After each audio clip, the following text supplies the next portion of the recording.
There's tired, and then there's Parkinson's tired. And if you know the difference, you know. One time I sat down to tie my shoes and I woke up 45 minutes later with one shoe on and a spoon in my hand. So if you've been asking yourself, why am I so exhausted with Parkinson's? You're not crazy. You're not lazy. You're just fighting a battle that no one else can see. And stick around to the end, because not only are we going to break down why this happens, I've also got a tip that's helped me the most, plus a Bryce-ism that you'll want to hear. Welcome to Living with Parkinson's. The good, the bad, and the reality. Real talk, real life, real community with Bryce Perry. Let's begin. Hey friends, welcome back to the channel. If this is your first time here, I'm Bryce, and I've been living with Parkinson's now for over 15 years. This channel is all about the good, the bad, and the reality of Parkinson's. And fatigue? Oh yeah, that's real. If you ever felt like your energy's gone before your day even starts, or like the simplest task turns into a mountain climb, then this one's for you. Hit the subscribe button if you haven't yet, and make sure to stick around to the end to unlock your Bryce-ism of the episode. It's a good one, I promise you. But let's get right into this. Let's clear something up right at the beginning. Fatigue with Parkinson's isn't just being a little sleepy. It's like somebody unplugged your life force. No warning, no recharge cord. Some days I wake up more exhausted than when I went to bed. It's not fixed by a nap, and it's not about being lazy or being out of shape. It's neurological. It's real, and it can hit anyone with Parkinson's, and it can hit at any stage. You could be sitting watching TV and suddenly feel like your limbs weigh 1,000 pounds. Now, it's not always medication, but sometimes it is. And that's the weird part. Sometimes fatigue comes with medication, and sometimes from lack of it. Too much dopamine, you feel sluggish. Too little, and guess what? You feel sluggish. It's like walking a tightrope with a fan blowing in your face. I've had days where I look at my meds, where I took my meds perfectly on time and still hit a wall by noon. So if you're dealing with unpredictable exhaustion, talk to your doctor. It's not always a dosage, but it's worth looking at. So that's one way to look at it. Let's look at the difference though between fatigue and sleepiness. Okay, there's an important distinction. Fatigue is not the same as sleepiness. Sleepiness is like, I could nap right now. Fatigue is, I'm so wiped I couldn't get out of bed even if I tried. And Parkinson's often gives us both, right? Thanks, Parkinson's. You're the gift that keeps on giving, aren't you? I've fallen asleep at red lights. I've fallen asleep on a Zoom call. I even fell asleep once during a haircut, believe it or not. I woke up with half the haircut and a very confused barber. And wasn't that a fun thing to wake up to? And you know what the hardest part about this is? It's explaining it to others. You say, I'm tired, right? And what do people say back? Me too. I didn't sleep well either. But it's not about sleep. Now listen, it's about your brain using 10 times more energy to do what used to be automatic: walking, thinking, even swallowing. 10 times. One viewer wrote, I feel like I'm dragging an invisible anchor behind me. And that comment really hit home. I love that comment. And if you've got your own metaphor for exhaustion, drop it in the comments, because I love to read them. And you know what? I really do. I read and I reply to every single one. So if you want that, please get it in there. But here's the thing with this exhaustion. And let's be honest, there's no magic cure. But here's what made a difference for me. I plan my day around my on times, not wishful thinking. That's the first thing I do.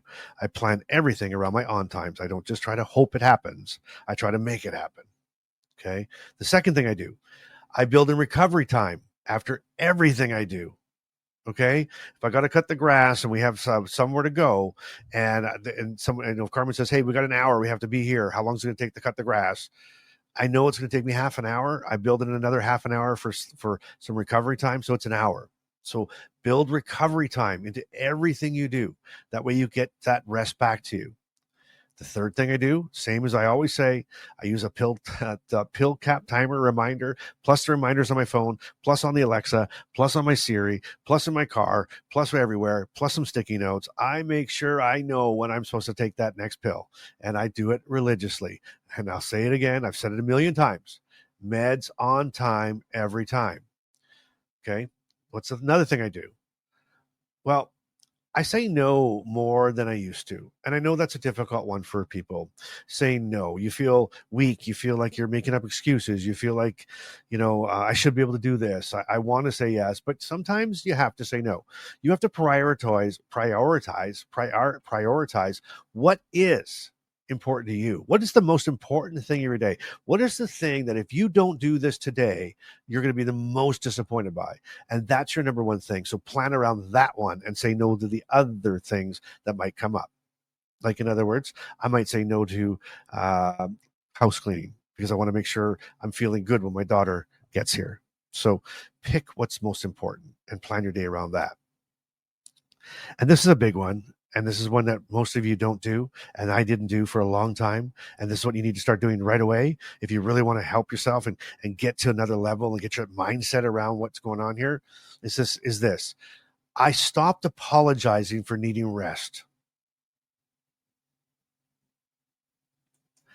I stopped apologizing for needing rest, and you need to stop doing that.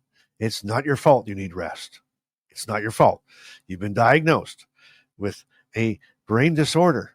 A progressive brain disorder with no cure. Boy, that was heavy, right?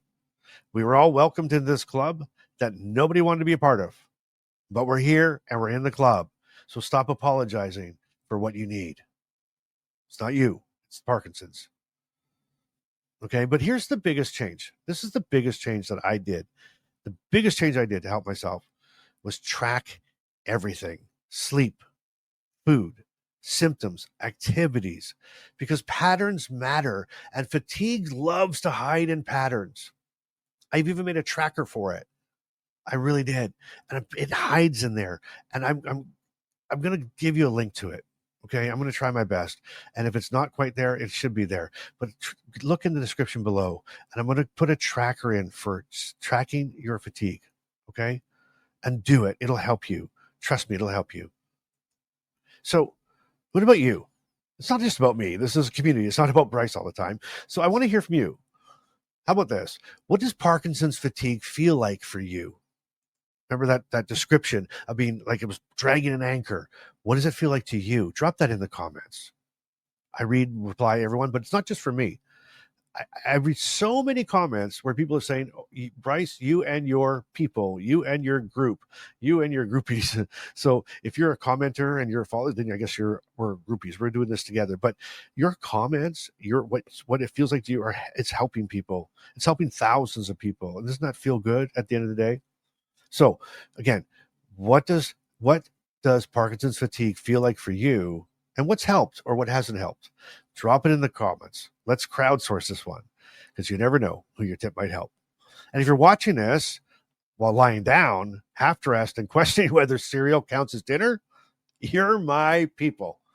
All right. Well, listen, if you've made it this far, right, then that means you've unlocked the Bryce-ism of the episode. So here you go. With Parkinson's, sometimes getting through the day is the victory. Resting isn't quitting, it's strategy. Put that on a sticky note or a coffee mug, or maybe I did. Hey, if this video made you feel good, give it a like. And if you know somebody who's always tired and always blaming themselves, send this their way. And if you want to go deeper, you want to talk about this a little bit more in depth, join the Inner Circle. It's a private group, live calls, real talk, real people who get it. Come join the community. The link's in the description. Don't do it alone. And guess what? You're not alone in this. We're figuring it out together. One day, one video, and one story at a time. And until next time, what do you always say? Keep doing life and keep doing it today. Parkinson's may be part of your life, but it doesn't get to define it. Thanks for listening to Living with Parkinson's, the good, the bad, and the reality. If this episode moved you, helped you, or reminded you you're not alone, share it with someone who needs to hear it. Want to go deeper? The Inner Circle is waiting. Monthly Zoom calls, 24/7 community, and a direct line to Bryce. You'll find the link in the show notes. Until next time, keep showing up and keep doing life today.